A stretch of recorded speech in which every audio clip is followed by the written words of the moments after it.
Hey guys, how's it going? Thanks for stopping by the Time Bomb channel. Hope all is good with you in your part of the world. So Baltic, we've got an aquascarf in for review today. Yeah, and I confess I'm probably a little bit late to the Baltic party, as for a while now the brand has been attracting a lot of hype and achieving a lot of success. And I, for one, have been itching. I mean, just itching to get one of their watches, on wrist for quite a while. The one that had me twitching nervously the most was this, the blue gilt design. I've never actually sort of pulled the trigger on them because they sit a little bit above my budget. So I'm really happy that we've got this one in for review today, as it has been kindly lent into the channel. So massive thanks to our subscriber for his generosity with this. Yeah, really pretty watch. Even in that steel grey, I think it's still very attractive indeed. I imagine that most of you will probably already know the brand and the watch, so let's just crack on with some very key specs. In that case, so we're looking at 39 mils across. It sits on very manageable 47 mils north to south. The lugs then are 20 mils only, and it is 12 mils in depth, including that crystal up on top. On this tropic strap provided here, it weighs in at 85 grams only, so again, not a heavy watch by any standards. I've got to say right off the bat that for my personal taste, it's a fraction too small. Sorry to the haters out there, but personally I'd really like to see a 42 mil version of this, simply because it would fit my wrist better. Over on the side here then, we've got a nicely finished signed screw down crown. The watches then obviously come with 200 meters worth of watery goodness. This one is then obviously the that steel bezel version.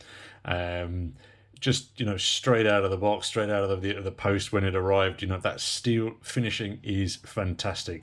It's such a nice muted grey to that steel. It looks brilliant in all lights. Be it in the sun, be it in the dark.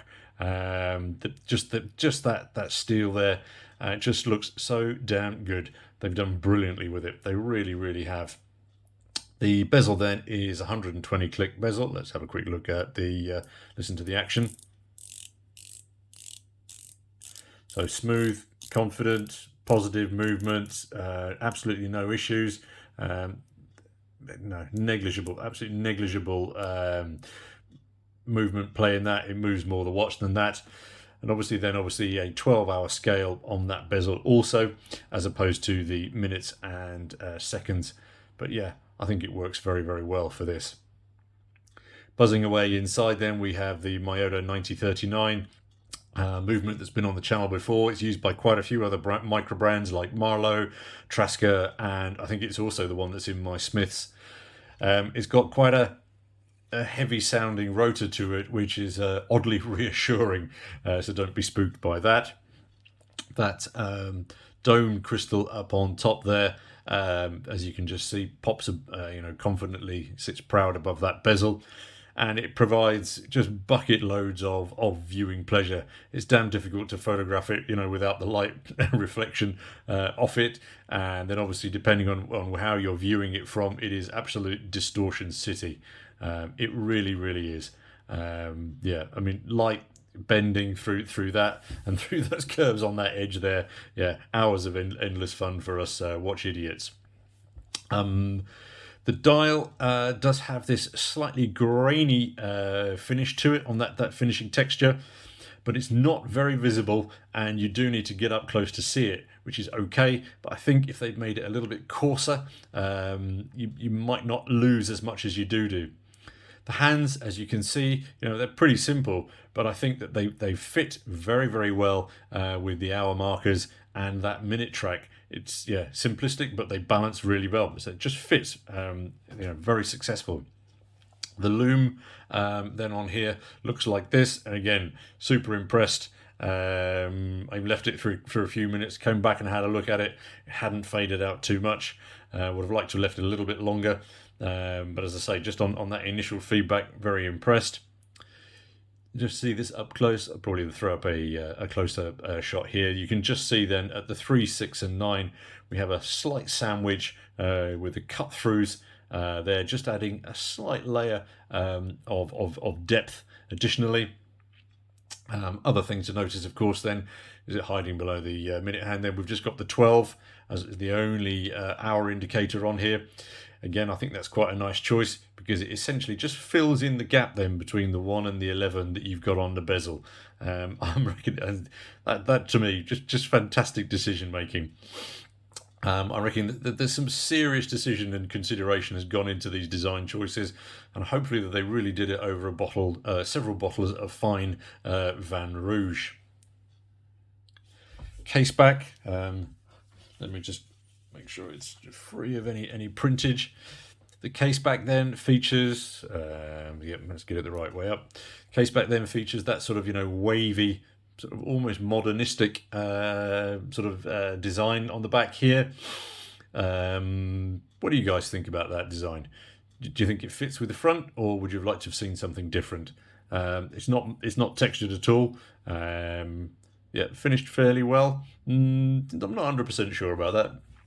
The Tropic then is scented.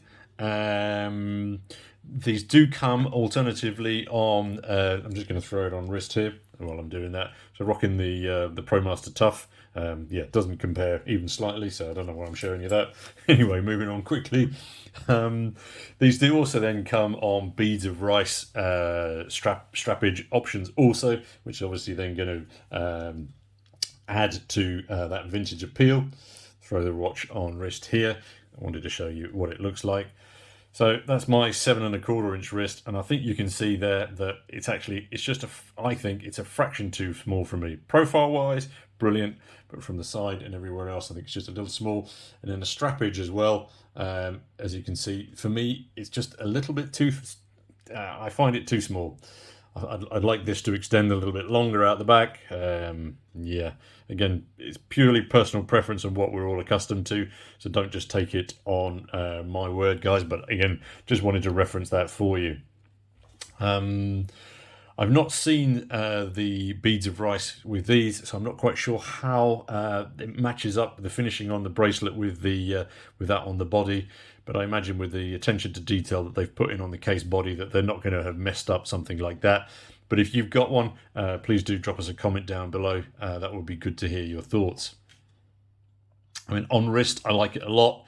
I think our Gallic cousins have designed an absolute winner here. As I say, but the slight aspect to me is that I feel it's a fraction too small for me. However, if you've got a 6-inch wrist, I think this could be your one watch collection. So yeah, don't just listen to me. Please make sure you get one of these things on wrist before making that decision. I wonder if they will offer additional sizes in the future of their watches, just that they appeal to us, sort of slightly thicker boned peeps. I mean, because yeah, specifically coming back to that sort of, that blue dialer, I'm not sure now that it is the best option for me, because I think, my feeling would be that it's a little too small. I'm not overly confident though that they're going to produce any bigger designs, because all their current designs are under 40 mils at the moment. The current owner, I think, has possibly suffered the same as me, as he wanted one of these things for ages and ages and ages, and then finally pulled the trigger. But then when he's got it on wrist, he actually prefers his Chris Ward C65.